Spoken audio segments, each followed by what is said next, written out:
Hey guys, this is Simon with Caddis Fly Shop on Oregon Fly Fishing Blog. In most places where you fish in the United States, there are winter stones. There's not gold stones everywhere, there's not salmon flies everywhere, but most places all around the US there are winter stones, and they're very, very small stoneflies. Sometimes people call them Nemoras, sometimes people call them little black stones, but they're a little small size, like 14 to like 18 stonefly that hatches in the winter. Around here, the fish don't really key in on the dries, but other places they do. So for around here, what I'm tying is a small winter stone jigged nymph. When the adults are out, the fish do seem to key in on this, and I've caught some very large fish on these winter stone nymphs. I figured if I was going to tie something, I'd do something that everyone can use. You can use the nymph all over, but if I tied a dry for around here, it wouldn't be super useful for those of you who live in the Willamette Valley. So I will show you guys a closer look of this fly and kind of explain why I like it, and it's a pretty easy tie. Gets down deep. I'm sure you guys will like it. So looking real closely at this is tied on an 18. These are small stone flies that live up to their name, little black stone. The body is wire, the tail's goose biots, little rubber legs, a little bit of turkey, and then just some dark dubbing. It's really, really simple. I like that this wire body gets it down real deep real quick. The bead is a 1/8 bead, which is a pretty large bead for a size 18, so it gets down fairly quickly. This would work great below a dam. It's like a little tailwater nymph, general attractor, but when the fish are keyed in on these winter stones, this is something you definitely want to have. So I'll show you guys how it's tied. It's a pretty quick and easy one, straightforward. It's a good one to learn on if you're not super versed in this kind of stuff. So starting off, this is a jig 4 short, fulling mill 5125, number 18. Thing to note with this hook is it's always larger than you think, due to its wide gap and heavy wire. It's just, I would say it's at least one size bigger. So just beware of that if you're ordering it. If you're getting them in the store, make sure to look at it, make sure you want it to be that big. It's one of my favorite hooks. I just kind of pad my sizing accordingly with how the hook looks, but I don't really think it's a drawback with this hook, but it's just something to be aware of. So this fly is fairly simple. It uses Semper Nanosilk 12/0 black. Any thread that just stays real low profile is something you want, and the Nanosilk's great for that. That's why I like to use it. What I'm putting on right now is a little bump of microfine dubbing, just to kind of flare out those goose biots that we're going to use for the tails. So I'm taking 2 black goose biots, and I don't need them to stick out a whole lot, just a little bit. If you really wanted to make it even easier, you could certainly use the same rubber legs that I'm using for the legs too. This looks a little bit nicer though. And for the most part, this is like a copper john with legs and a couple of extra steps. So it's a good one to learn on. I don't think most people learn on copper johns, but it's generally one of the first couple of flies that people try. So if you're newer, I wouldn't start with this fly. But if you've got a couple of flies under your belt and you feel like you could do this, this is a great one. It teaches you how to work legs, wrap wire, do a turkey buyout wing case. Those are all skills that I use in a lot of flies. So if you're new, this is a great one to start on.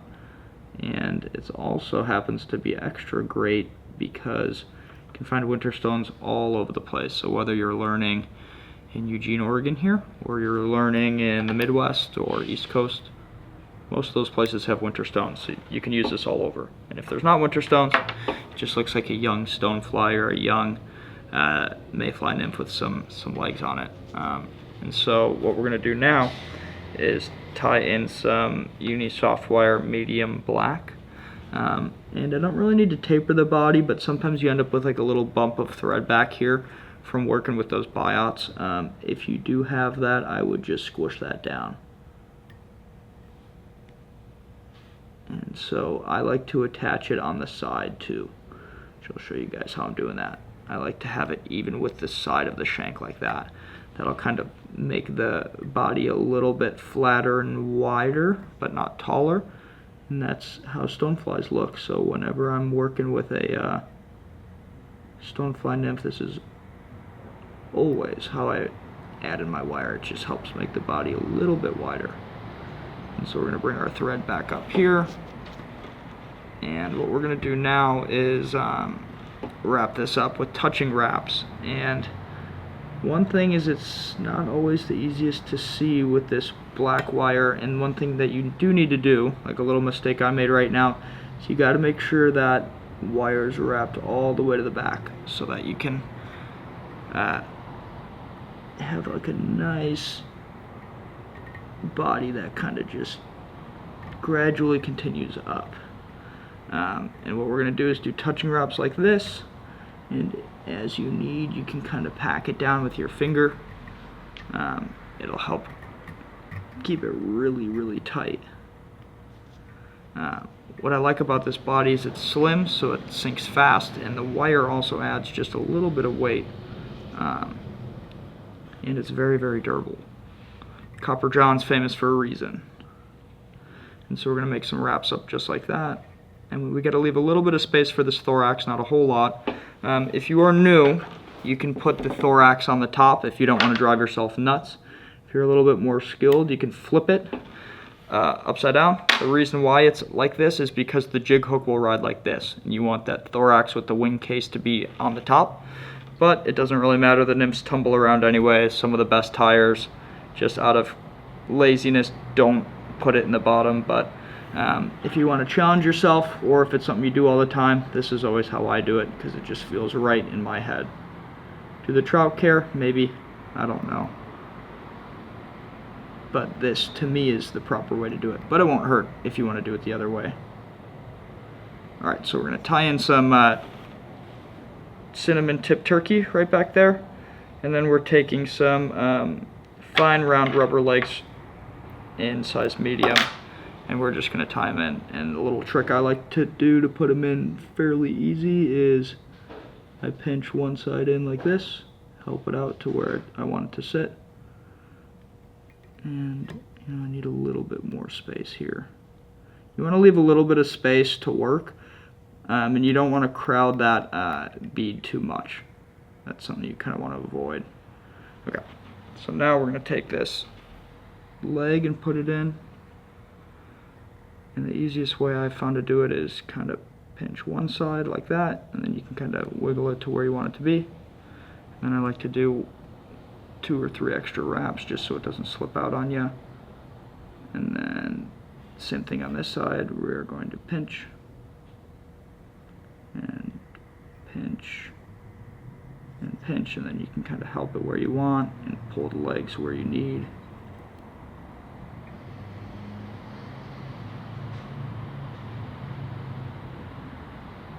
And then once you have it where you want it, you can trim this. And now we're just going to put a little bit of dubbing, and the dubbing I'm using on this is super fine dry dub Trico. It's just the dark dub that I have that dubs in a fine tight noodle. You can use just about anything.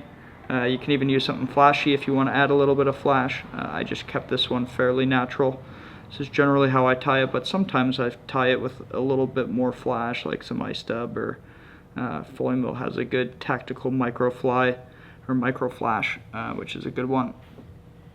And so now we are going to put in this dubbing. So you got to start behind the legs, fill in that little bit of space there. Then you're going to split the legs like so. And then the last ones you're going to have to do are in the front, and that'll help kind of get those eyes away from that bead a little bit. And again, if this is too tight for you, you can always do it the other way. I've just done enough of these this way where it's not a huge pain, but there was a time where I hated doing it like this. So it doesn't make a huge deal or a huge difference. And if your vise is loose like this, take the time to fix it, unlike me. And now we're going to pull this back forward. And this, like I said, can be a little bit challenging if you don't have the dexterity yet with your fingers. but we're gonna kind of cinch that down. That'll make a nice wing case. And then we'll trim this, try not to cut the leg. And now we will whip finish.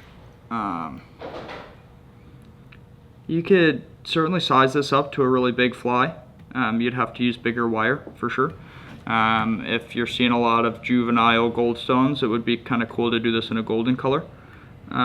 You could also do it in like a red for an attractor, or purple. People really like purple. I think trout do too. So there's a lot of different ways you can do this one. I just chose black winterstone because it's a bug that people are going to have on their mind all over the place. But I'm going to trim these legs down just a little bit. They don't need to be huge. And that's pretty much it. You don't need a whole lot. I'm going to put a little dot of Solarez bone dry just to lock things in place and help protect that cinnamon tip turkey feather just a little bit right there. And we'll cure it. I left my big light at home, so I'm borrowing one from the shop. But yeah, this is an awesome fly, one I really like. I've had great luck with it in the winter, and I'm sure you will too. So if you tie some up, feel free to tag us on Instagram with your pictures. If you catch some fish on it, we'd love to see them. We'll shout you out on the story. You can get all this stuff and more at the link below at caddisflyshop.com, and all the products should be linked below. Let us know if this will work on your local waters. Thanks.